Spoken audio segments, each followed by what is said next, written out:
As a curator of modern and contemporary art and as an art historian, I've been interested in the history of painting. Peter has brought something to that conversation that I find really new and different. He is making a new dynamic experience of painting with light.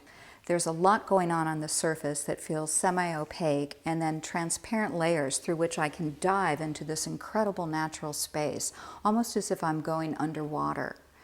There is some sort of secret world in the painting that is brought out with this light that comes from behind and helps press beyond the edges of the glass. This goes so far beyond what traditional painting on canvas has ever been able to achieve before, and the way in which the image just keeps pressing forward and then part of it recedes back based on how the light is playing in the room. But it is the light infusing and adding this kind of breath and pulse to the work that I find particularly new and something that I really haven't encountered before with a painter. He's making a sculptural object. He's using the actual physical properties of paint. The light itself glowing really is this breathing element of the work that I find very dynamic and something different from other artists whose work is about nature or is about light. And certainly it changes the conversation. I was a trustee of the New Museum of Contemporary Art for about 17 years. I've been looking at art and buying it close to 40 years. When I walked into the room where Peter's work was, it just flipped me out. I loved it. When you see that much art, you trust your judgment. It's truly contemporary.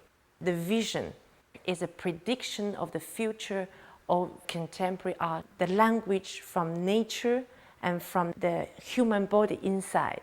In the young East-West individuality and the collective, this is the language of a truly contemporary art.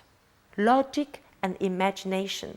He gives the viewer the opportunity to play with the light and change how much it emanates from the back, softening it, dimming it slightly, and then bringing it back up to the most intense it can be. It gives this constant dynamic element to the work that I've never seen in especially a light-infused work before. So viewer itself is a part of his artwork. The energy map of the cosmos is how to swimming through, and there's always a light. You're also very much aware of the physical presence of these sheets of tempered glass and the luminous presence of the light behind them. This coming together of sculptural ideas and painting ideas. Over a period of years, he has refined this process to a high degree. As a painter, he has also pushed the language of painting into a new place. A layered experience that involves color and panels that stack up and physically layer the work, making it an object, a sculptural object. And I'm interested in this trajectory of artists through time who have really had the subject not be the landscape, but be the light. And Peter, I think, is in that lineage of artists who have been very interested in the light as the main theme of the work. On top of what the painting does in and of itself, with that kind of optical shift, Peter has added the element of interactivity for the viewer using dimmer switches that allow you to change the intensity of the light. And as you do that with the work, you get into a real play with the full range of experience you can have with this really different, unique way of painting.